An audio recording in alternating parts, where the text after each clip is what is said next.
Dario, great to meet you. Initially, I wanted to ask around why Brighton and what was the conversation that led to coming to a club here so established in the WSL and with so much history? Look, firstly, nice to meet you as well.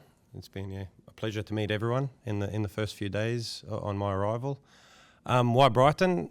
Look, it was sort of a message that arrived one evening in Melbourne from Mike and from Zoe, just saying they wanted to have a conversation, and it was one that I was really excited about to have that conversation. And we spoke about the plans for the club, football. We spoke about life, and they were just great people as well. And I got that sense from the start that it was a really great club with fantastic people inside of it as well. So we had our plans for the future and how they saw that, and they aligned exactly with my plans. I'm quite ambitious.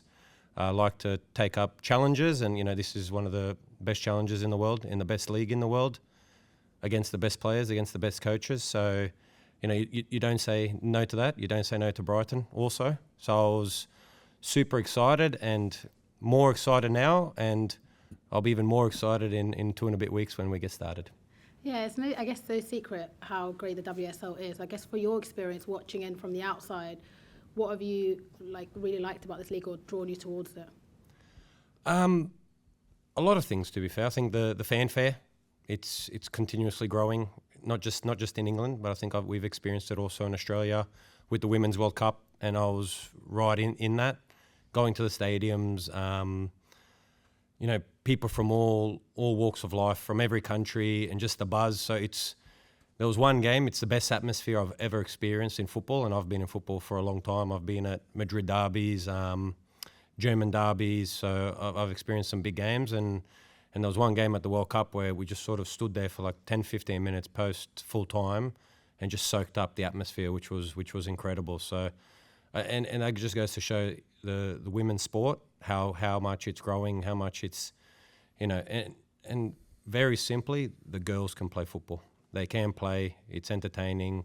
It's and they're top professionals. So all those things, it's sort of made the decision really easy. And this is the best of the best.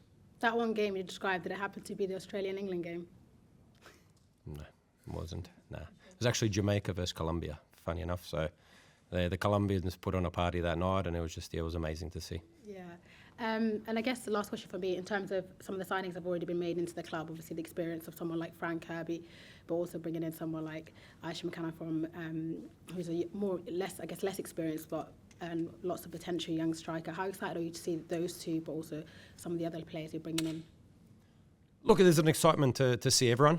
So it's you see them, what they've done previously at their past clubs, and also a lot of the girls that were here last season, what they've done. But looking forward to implementing my ideas and seeing what they can do with those as well. So those are two players that you mentioned that there is real excitement. With Fran, we don't have to say much; it speaks for itself.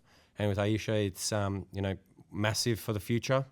So she's got a lot of potential that we're really excited about, and there's plenty more that are probably in those categories as well. So really excited, and just looking forward to meeting them all and starting to train them.